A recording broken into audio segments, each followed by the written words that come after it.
Well, hello Honda or Acura NSX fans. We have an interesting Choro-Q. I've never seen this packaging before, but it's a little reflective, but it seems as though Autobox, which is a auto parts store, they had a series for the 2004 Japan Grand Touring Championship.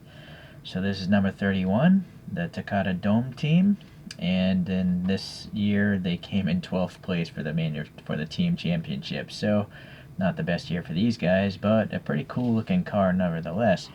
It says here 2004 is when this toy came about. So let's take a look here. What is this? Some random sticker. Alright. I don't know what this means. TLP. Beats me. If anyone can guess, please leave a comment. This looks like it's new. There's a lot of weird stickers going on here. Like, why is there a sticker here, this sticker there?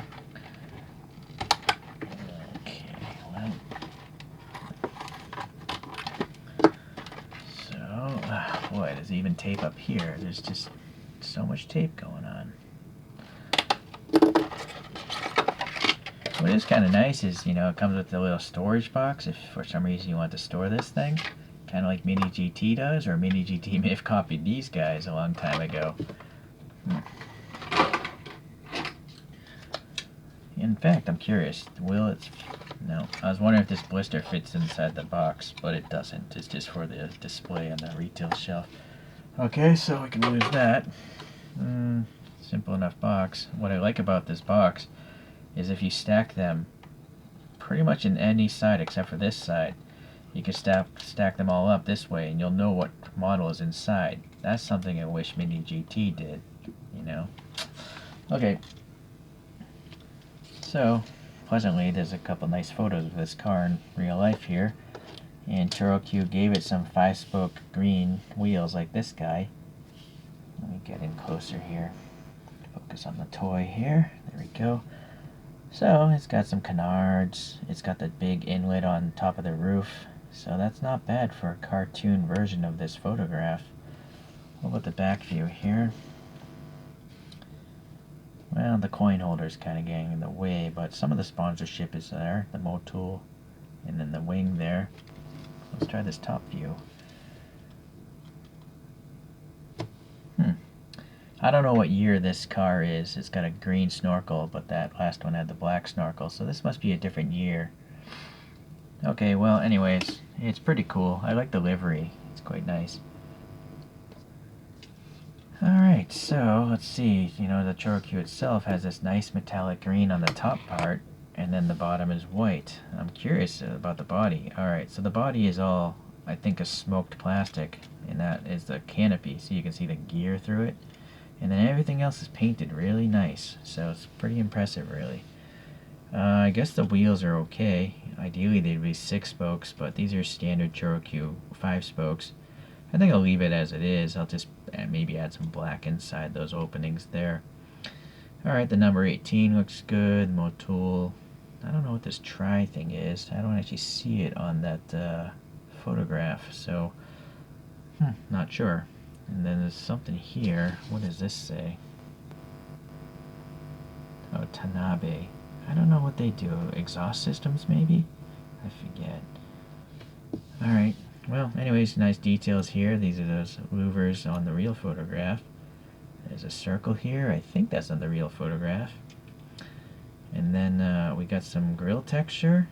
Some vents to the brake systems there. More sponsorship. The little canards in the black chin spoiler is carrying there. A little printed on headlights. The Honda badge is nice and raised. Little vents there, and then we got the snorkel up there. Some details back behind here, and then the wing itself has a tampo print there. Takata makes seat harnesses, I believe.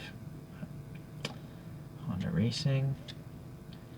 This side looks pretty much the same, and then yeah, just one big red tail light, but there is a circle here for additional detail. Yep.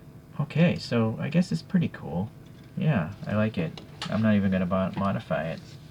I actually have a CAD file for the real wheels. Those are TE37 race wheels. but I'm not even going to bother because I like this green. It's so obnoxious that I'm going to leave this as it is. Alright, let's compare to a couple other models now. Let's get this guy up on the rotator.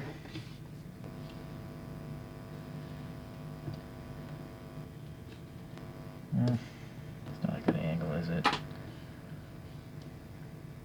Alright.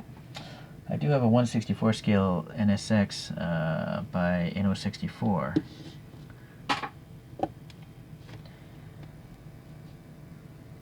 I don't have a 1/64 racing version though. But I do have ChoroQ racing versions. So I have the Castrol one. But I think it's from a different series actually. If you look at the back sticker when it comes around, the stickers aren't identical. The molding is quite different as well. Let's get this out. See, the stickers are different. In fact, let me pull that up and see what year this is from. This is from 2000, so yeah, it's an older casting. I think I have an even older one, this one here. This is from 1991. This could be my oldest ChoroQ. So it's got a Ray Brig livery and a blended in wing. So, in this one I do have those 3D printed TE37s on it with some brake systems there. This one I left alone. I like the gold wheels on that one. Alright, so it's pretty neat that there's 3 different castings here from ChoroQ. There's probably more, it's just that there's not much online information cataloging all these things. So I'm constantly discovering new ChoroQs. Alright, well, let's get these two out. Let's get a race driver up here. And this time around, I gotta say, it's another sweet NSX by ChoroQ. I honestly don't know which one I like the most. All 3 of them are pretty cool. So, which did you like? Okay, well, thanks for watching. See you the next time around.